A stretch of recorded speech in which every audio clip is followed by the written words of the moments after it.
We're here today with Steve Wiskow, and I was sitting, knowing that this was going to happen, I was sitting here today thinking, man, when did we meet and how long has it been? And it's crazy how time flies.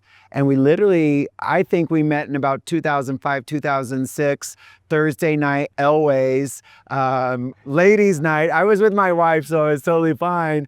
But I met you, and what I knew about you then is you had this entrepreneurial spirit, and it was so grand. And you were the light of the party, the life of the party, I should say. And now fast forward to who you were then is a very similar person of who you are now. And you've done some great things across Denver, working with one of the most iconic brands ever.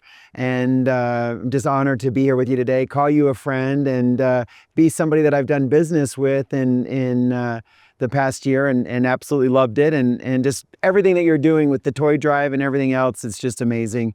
So thank you for being here today. No, thanks for having me. So tell me about those early days and the why behind what the driving force was of what you were doing back then, and to bring it to full circle of what you're doing now.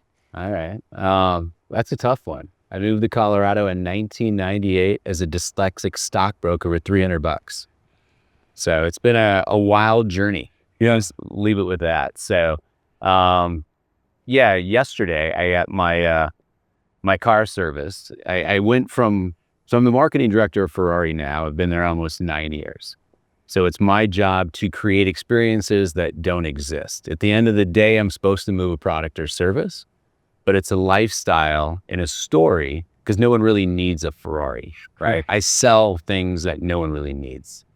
So I've created a unique niche of ultra high net worth experiences, from polo to fox hunting to Ferraris.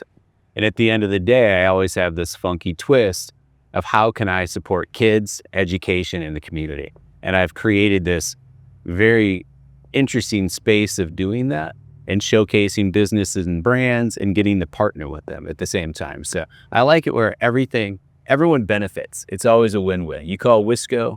My phone number has been the same since 1998.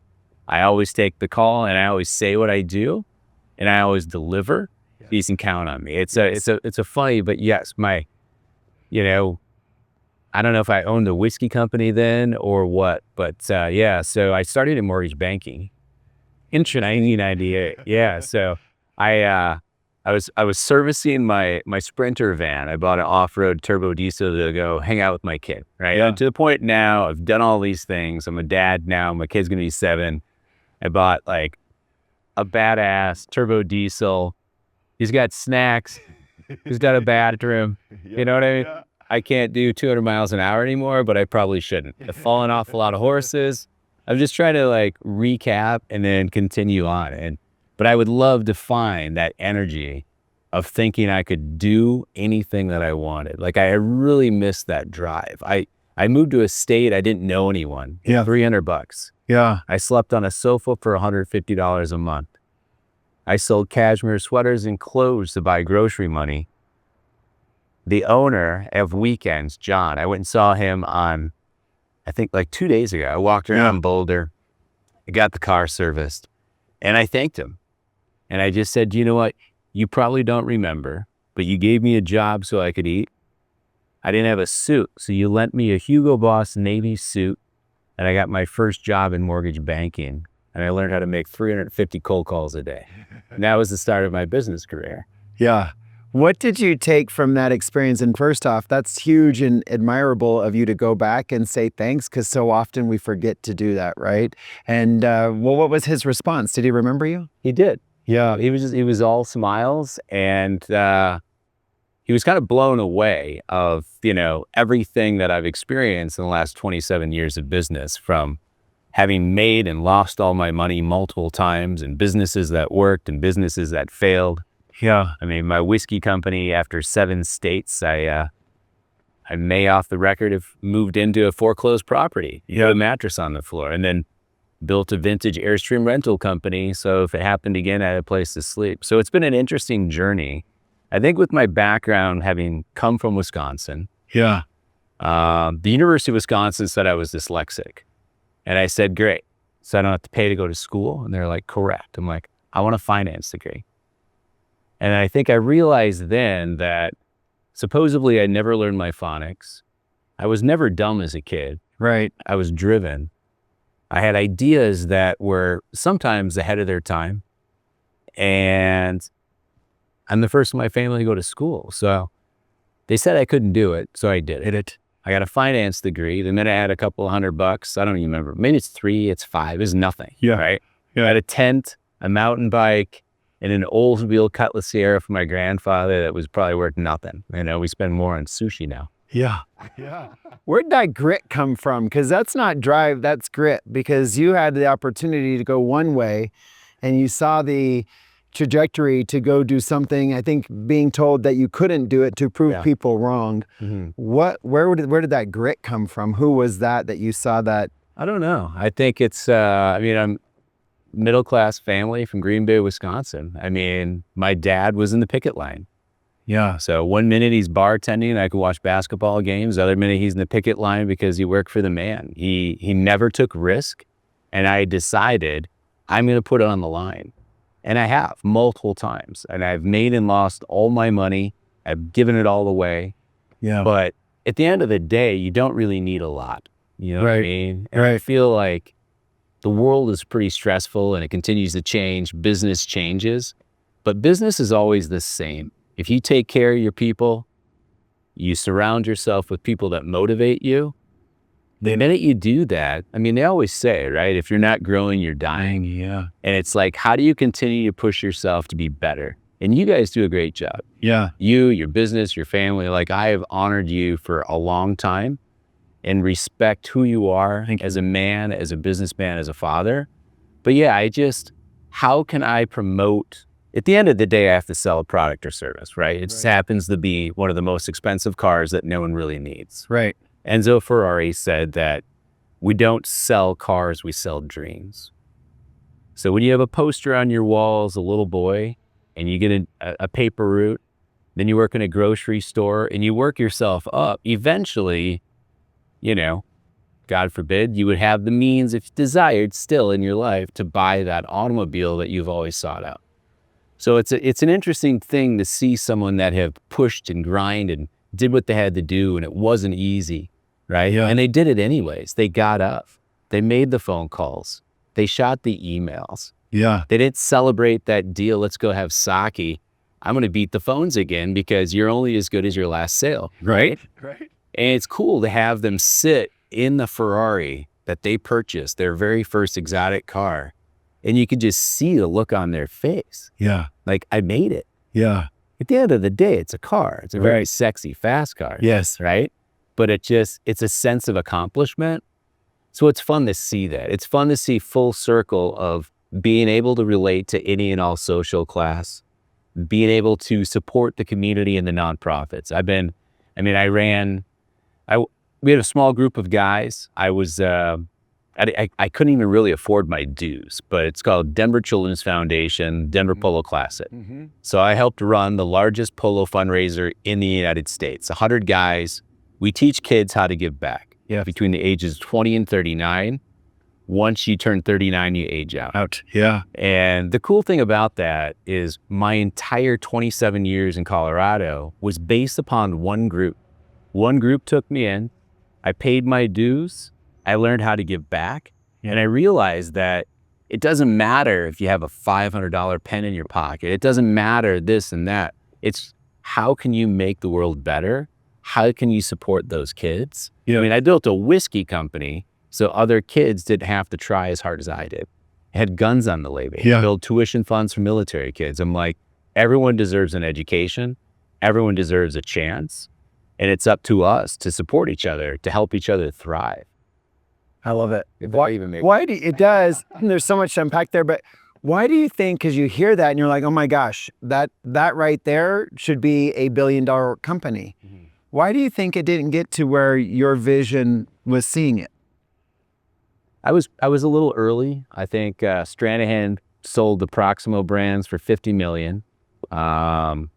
It was a newer concept of spirits. It was before the industry got saturated. Yeah.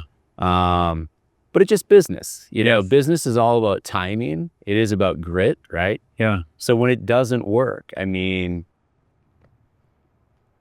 I've been in everything from oil and gas recruiting. I mean, that was one of the strangest things too, is I had two buddies. They had an Oracle consulting company. We were all single. I moved into a house, 3 dudes, right? In congruent parts. Yeah. Yeah. Yeah, I got a lot done, I guarantee it. Not. But no, they're just like, hey, Wiskow, what do you know about oil and gas? We've been reading The Economist for 3 years. We think there's something there. Yeah. I said, I don't know anything. And they're like, well, we're going to Mexico. Here's a whiteboard and a computer. And then I mapped out how to take on the space to be the in-house recruiter, basically, without the rules. Yes. Right? To be as aggressive as I could. So I think on paper, I was a landman, a geologist, and a petrophysicist, right?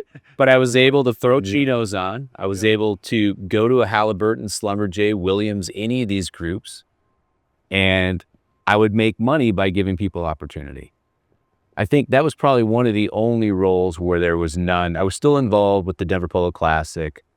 I was that idiot that rescued the last off-the-track racehorse when I didn't own a car. Yeah. So when I met my wife, she's like, you want to go on a date? And I'm sure. I'm like, well, if you ride your bike to me, well, you can meet my kid. His name is Otter Silvercrest. He's a racehorse. She's like, you own a racehorse, but you don't own a car? I go, that is correct. I'm 100% green. Yeah, that's before green was green. I was green before green was green. Yeah, so you said earlier you're completely always ahead of your time, and there you are saying it again. Speaking of time, this phase of your life and career, what's your why? What gets you out of bed in the morning to do what you do every single day? Because what you do, you make look really easy, and we'll get to that. But I know damn well it's not. And so what is it? How do you feel fulfilled in selling, here's a product or service that I'm selling that nobody really needs, and I'm selling the dream, right? From when they were a little boy or girl to now, right? And I think it's the number one reason why anyone drives an exotic, whatever the brand is. Yeah. But what is it for you now? How are you feeling fulfilled, and what gets you out of bed in the morning? I think it's still giving back. At the end of the day, I'm meeting individuals that are an expert at what they do. No one's buying $1 million car, right? If you're saying the average price of a Ferrari is in that $300,000 to say $700,000 range, you're doing something correctly. Right. I get to meet those individuals. I get to hear their stories. And then I took it even further where I became president of the Ferrari Club of America outside of Ferrari of Denver. So when you're not buying cars or servicing cars, I'm creating experiences we can gather. Right.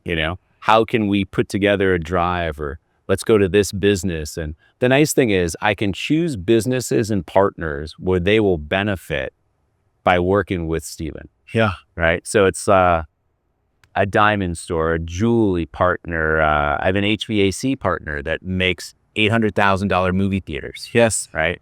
So the customers that are buying $1 million car, people want to meet them. Right. And the nice thing is too, it's such a small niche market, right, of individuals of this caliber.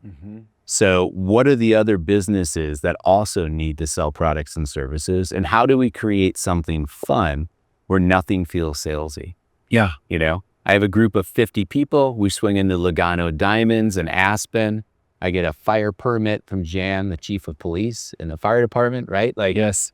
It doesn't exist. And you know all these people on a first name basis, by the way. I just have to drink some coffee and make some phone calls and figure out what would I want to do. And the funny thing is too, because I still do a charity event a week, but now that I'm a dad, right? My kid's going to be 7, Lincoln's going to be 7. So it's different now in the fact that now I'm spending my own money even further to continue to work, to give back. Yes. And someone else is watching my son. So how can I, and I'm trying to pull him around. Like he talked about toy drives. So thank you again. Yes.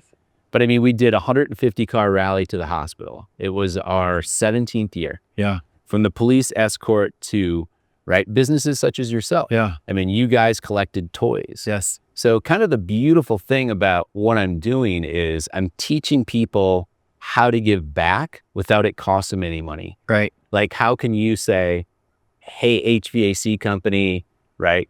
So say I get a furnace. So Jim from the HVAC company is in my house, right? that's an opportunity to talk to that person. And if I say, hey, Gavin, I'm installing your new furnace on Tuesday at noon. Oh, by the way, right? That reminds me. I had $300 and I paid for a Brian Buffini seminar. And it was, oh, by the way, do you remember? Yeah. That was wild. Yeah. That was like the first thing I paid for to learn. Yeah. But And you think about your days of going back to making the calls, right? Yeah. 350. That's having a script, and you have a script. Every time you call somebody, your first word is what? Do you know it? I know it. happy Thursday. Yes, happy whatever the day is. It reminds me what day it is. And I asked you, I said, why do you start that way? And you're like, because if I say happy whatever the day is, Yeah. how does that make you feel? And everything we do in sales or in life is a feeling. And so now I've even used it back to you as like happy Tuesday, whatever the day is. People will beat you to the punch. Yeah. Like, happy Tuesday. And they're like, why would you say that? But it's like, you're smiling. Yeah. I'm calling you, right? I made you smile. That's a great start. Yeah, that's a great start. Did you learn that in the 350 calls, the Brian Buffini? Where did that come from? I just made it up and now it's on Colorado Public Radio. So I should have put a little. The tag on it, right? But going back to the why, tell me, is the why Lincoln and your wife, and just making sure that you're giving back to showing them what giving back looks and feels like and how it feels to you? Because giving back to me, when I give back, it's a feeling, right? Yeah. I remember the one year I couldn't be in the drive and I said, man, you guys might be delivering the toys to us because we could be actually in the hospital, right? And so it's like, that's a feeling. And it's like, is that what fulfills you? And is that the why, or what's the why? So yeah, I think it's bigger than money. Yeah. To see someone smile. Yeah. You know, and it just, I mean, I worked very hard to get an education, to then move here, and I'm still learning. Yeah. And I still need to push myself. And I'm hoping to be a better leader, a better father, a better dad. But yeah, you're right. It just, it's hard. It's hard out there. Oh, it's difficult. Yeah. And you think about, so now most of our people that listen and watch this are mortgage and real estate, right? Yeah. And you talk about you're selling an experience that nobody needs. Yeah. We're in the hardest market that we've been in probably for the last 3 years. And realtors and lenders need to look at it. Yeah, everybody needs shelter. Yeah. But tell me how I need to move when I've got a 2 or 3% interest rate. Yeah. And now you're saying, hey, I'm selling the dream of what you had when you were a young child. And I'm selling the experience. Yeah. If you were a lender or a real estate agent, knowing what you know about that, and I saw you just do some magic with Jason Cummings, a dear friend and a real, huge real estate agent, and you said some things, and I'm like, that is an experience. If you were an agent or lender in today's world, knowing what you know about experience and dealing with the most affluent people, Yeah. how would you sell the experience of home ownership? It's a great question. Because you're right. Everyone needs a place you need a home. Yeah, you sleep on a mattress. It's like, And you're driving a house right now, and it's beautiful. the turbo diesel, an organic cotton bed, and snacks. That kid now has, It's so funny because those that don't have kids, and we say snacks, they're like, I hear it, and I'm like, yeah, he's a parent. You say snacks. day. It's like He's finishing a Mercedes now that's 20 feet long. That's his party bus for snacks and sports. Yeah. It's got his own bathroom. He doesn't want your own bathroom. But how would you sell the experience now, being in your position? Doing real estate, so going from ultra luxury products and services to turning back to lending and real estate. Yeah. How do you create, I think, partnerships? I was given an example how I work with a custom home builder. So I need to meet people that have the ability to buy a product, right? So I find partners every day. So for example, I partnered with the new jet company, right? They're new to town. They came into my office, right?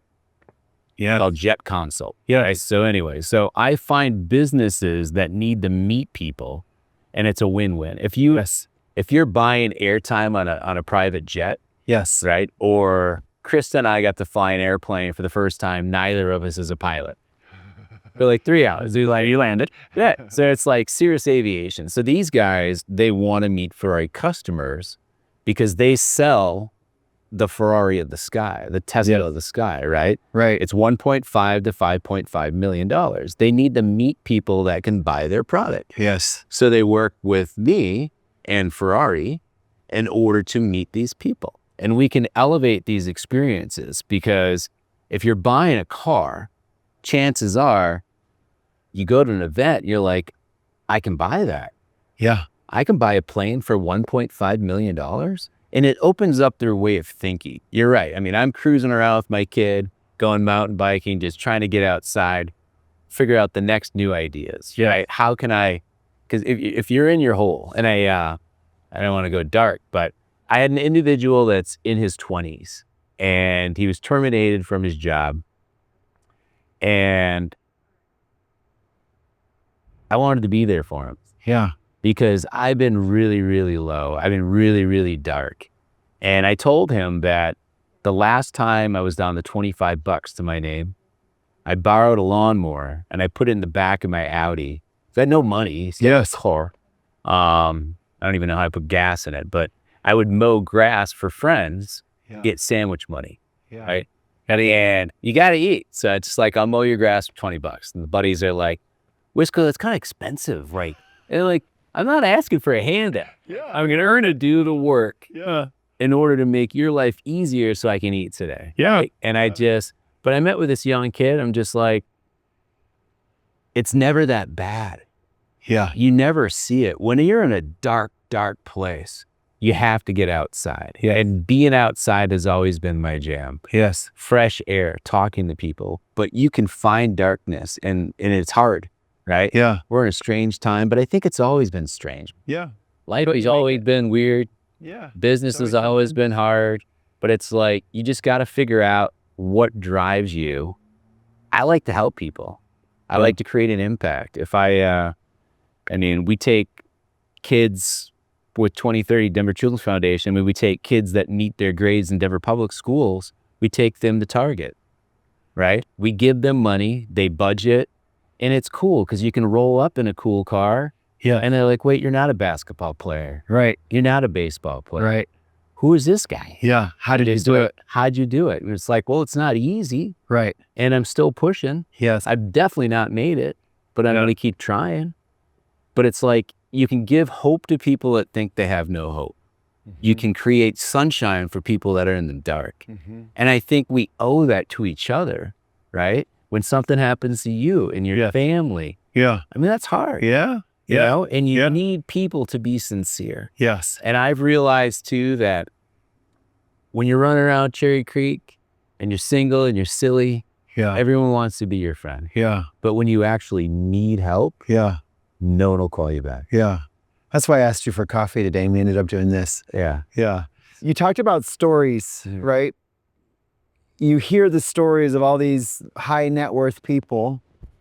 What are some of the stories that you hear that, man, I've heard that from this person, I've heard that from this person, where you're connecting the dots, taking away their net worth and what they're buying, but what's the silver lining in the stories that you can continue to hear from high net worth person to the next net worth person? That's a great question. There's an individual in the Ferrari Club. So I have, so outside of the store, then I'm president of the Ferrari Club of America, right?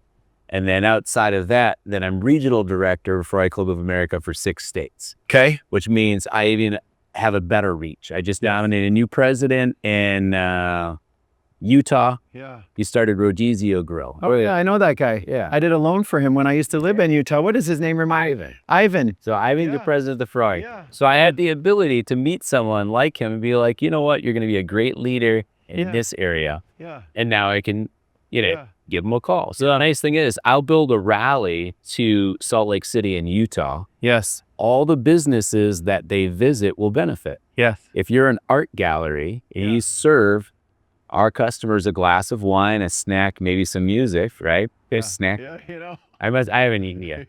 But I mean, there's value of that person being in your showroom. Yes. I had the ability to rent Eddie V's. Yes. Before it was open to the public. So they flew in, they met with me at the store, and they said, we want to meet Ferrari people. So I got to rent a restaurant before anyone else. And I did test drives in Ferraris. Yeah. Their A team was there, Yes. right? Yeah. So when that restaurant opened up, 15% of the RSVPs were Ferrari customers that have the means to eat and drink and enjoy themselves. Yes. And they already met the point of contact. I think that's a great thing too, is the businesses, I mean, if you're selling real estate or you're selling loans and trying to get that, where do you prospect for new business? Right. And I think it's a little bit different, Yeah. but I'm trying to figure out how. I mean, if you're buying a $50,000 watch, Right. that jeweler probably knows some folks, Right. right? So then maybe you have a watch exhibit at, say, an open house, right? Like there's watch manufacturers that sell $700,000 and $1 million timepieces. Yes. An experience that doesn't exist, create it. I want to learn. Yeah. Like, so you and I can have a glass of wine at an open house. Not really my jam. Yeah. Right. But if you say, hey, the designer of Hublot, Yes. who makes all the watches, is going to be here, or whomever, and it doesn't even have to be, Yes. use your database to bring value to them, meet each other, right? Yeah. I can put an ad in a magazine for $5,000. I can't track that. Right. If I build a jot form and I do a test drive event and 4 cars every 30 minutes and do 60 test drives from the Denver show house Right. that was in Denver Life magazine, And with the Ferrari in the garage, the jet company brings their people, the art broker brings their people, right? There's so many partners. So what I'm hearing you say is be the connector, and you're the best at it. Yeah. There's a book called The Connector's Way. I forget who wrote it. We actually had him speak I was at there. that event that you spoke at. Yeah. Eric, I forget his last name, forgive me, but it's being that person. So we're sitting here now at this beautiful listing. Mike McCabe's listed at about 8.2 million. And so now I'm sitting here thinking, well, why would I not do that? Why would I not do that to add value to Mike's listing? Yeah. Because it's not so much of what you know, it's who you know, and being that connector where you bring somebody in like Hublot or I'm more of an AP guy, but bringing somebody in that has the AD for that, bringing in Ferrari and making it more of an event, an experience, not to sell the house, but to connect people. Yeah. And you're one of the best people around doing just that. Make it fun. But make it fun. Right? Something different and make sure everyone wins. I'm not going to ask you $5,000. Yes. Right. I'm going to say, do you know what? I'm going to bring some people. You bring some people. Yeah. If we want to get social and have sushi, that's one thing. Right. That's not business. Right. Bring the right people. Right. There was, it's a terrible thing to say, and I probably am not allowed to say it, but in finance, they would call it the plate liquor. So back in the day, you would be invited to a steak dinner. Yes. Don't do steak dinners. Okay. Figure out, meet with a rancher. Yes. Have a pop-up dinner and eat grass-fed beef. Yeah. Have a winemaker there. Yes. That winemaker wants to meet people. And there's nothing better than FaceTime. So when I'm talking about the grapes and the wind, that's an experience that doesn't exist. I have a caviar partner because I liked him. Yes. Right? Yes. We do blindfolded tastings with caviar. Glass liver caviar, partnered with champagne. Yes. So I started working with a buddy that worked for Jay-Z, for Armand de Brignac, right? Ace of Spades. Yeah. Guess what? They gave me free champagne to drink while racing Ferraris on a frozen lake because they wanted the affiliate with the brand. Yeah. So you can elevate experiences without going broke. Yes. If there's value. If you say, Steven, I want to meet your people. I'm like, Gavin, I need to meet your people too. Yes. But like maybe because then it becomes a win-win. It's if it's a win-win, that's the best thing. Yeah. No one goes broke. Everyone looks good. Everyone does a better job, and it's fun. And most of these manufacturers will do it for free if they know the right audience will be there. Is that correct? Within means. Within means. They have a structure and confine that they have. Like when I owned a whiskey company, I knew I couldn't afford I had an affordable product, $1 of every, so it's $15. Yes. Right. It was rock and roll, guns on the label. Yeah. 13 stars to the original colonies. My goal was the fun education of all military kids. Yes. I'm like, I'm taking on big spirits. Yes. My mom died of cancer. I was mad. I'm like, I'm going to send all kids to school. And after 7 states, I ran out of money, helped some friends in the pork business, remained raised Berkshire hogs. So there isn't really a product or service or business that I haven't been in. And business is the same.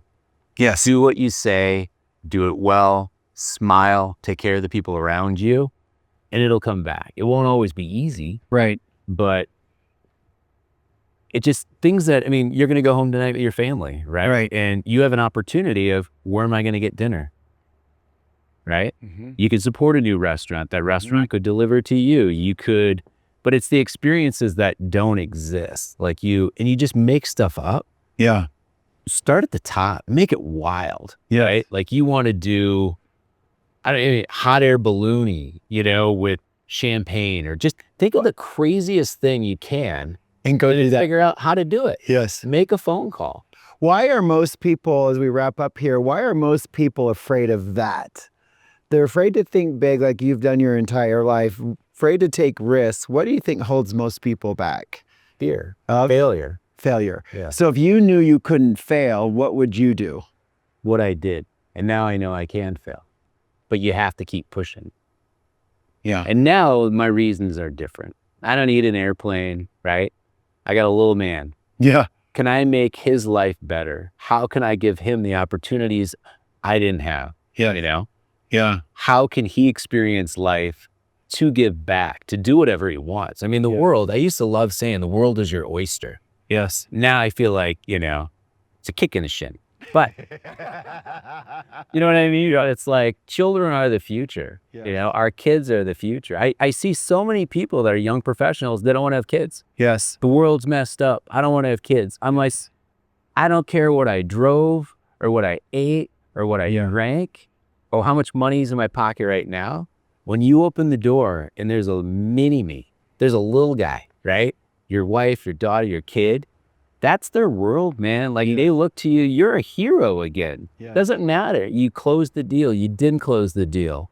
You messed up at work. Yeah. You go home, you got to turn it all off. Yes. They need you. Yeah. 'Cause that's what matters the most. And that's hard. And I know you've done a great job too, but it's hard. Like when you are beat up in business and you go home, you got to turn it off. Yes. You're doing homework. You're doing spelling. Playing on the floor with the kid. They want to play. Yeah.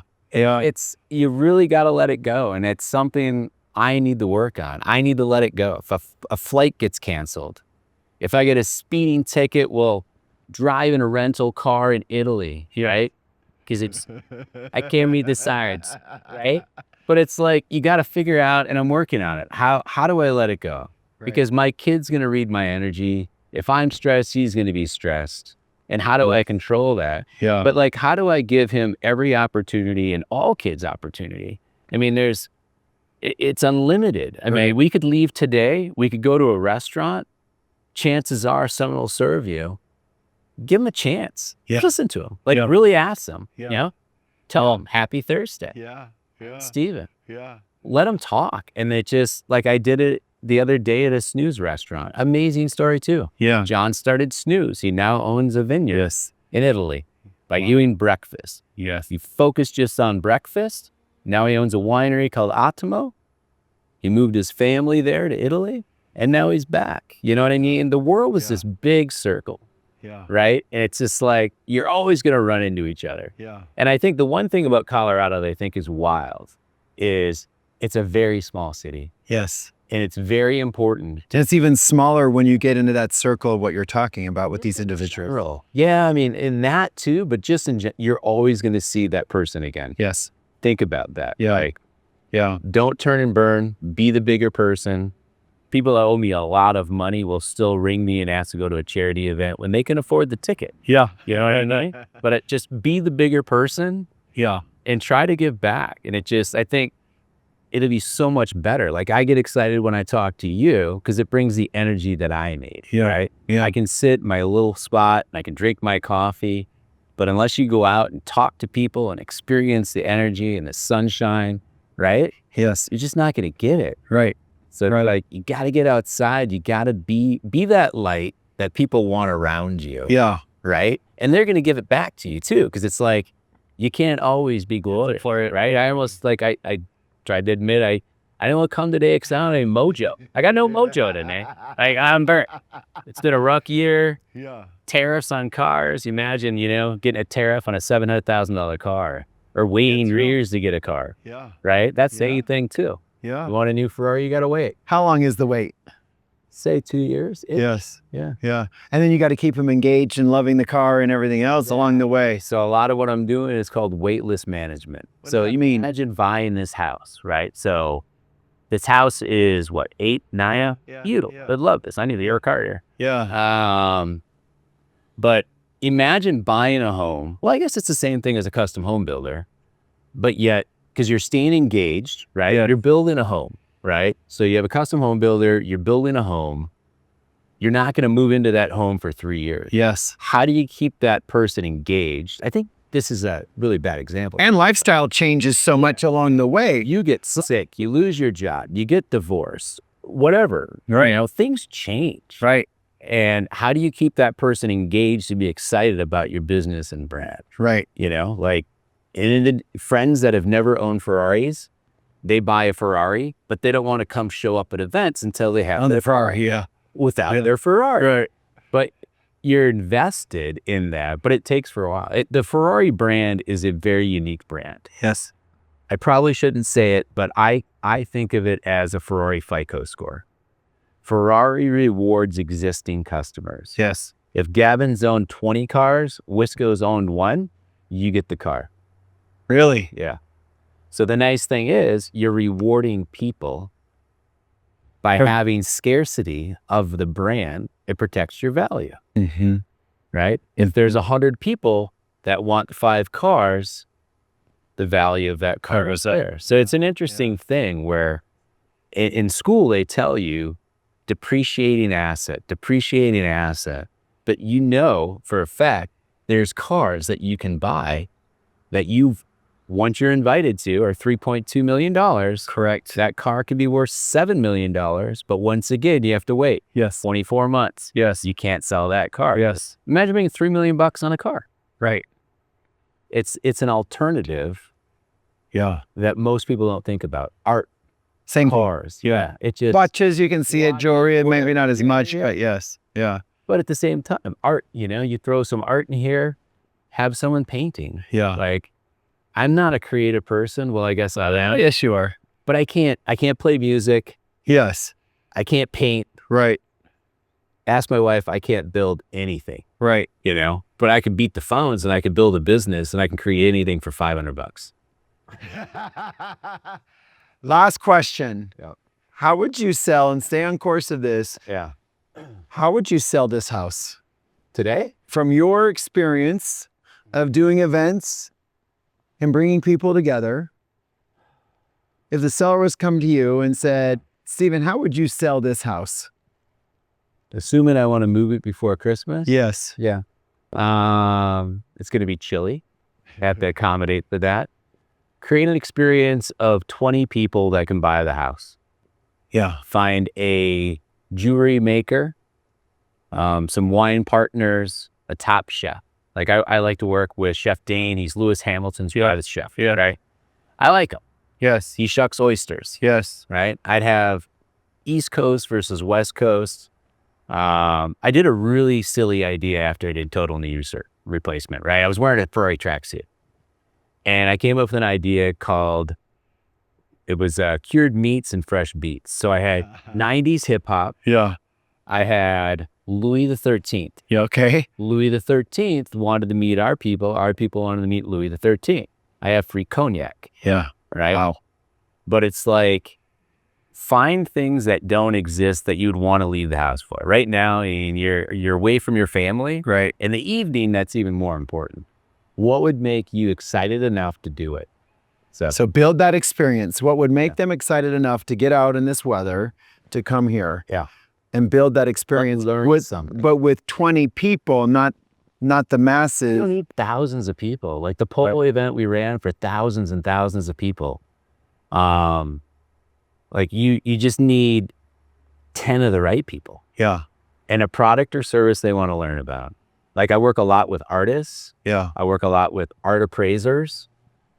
These are things that I want to learn about anyways. And that higher net worth client does as well. Yeah, if you're buying a piece of art for $20,000 or $30,000, if you get to meet that artist, bam, it's different. Creating mini brand ambassadors of the world's most target audience. Yeah, that's it. You've done a very good job of doing it. I want you to get home to Lincoln and have some snacks. Yeah, and early sandwich. We still got to do coffee though. Yeah. Maybe before the holidays if you can find some time one morning. But I appreciate it, bro. Thank you very much. All right, brother. Thank you.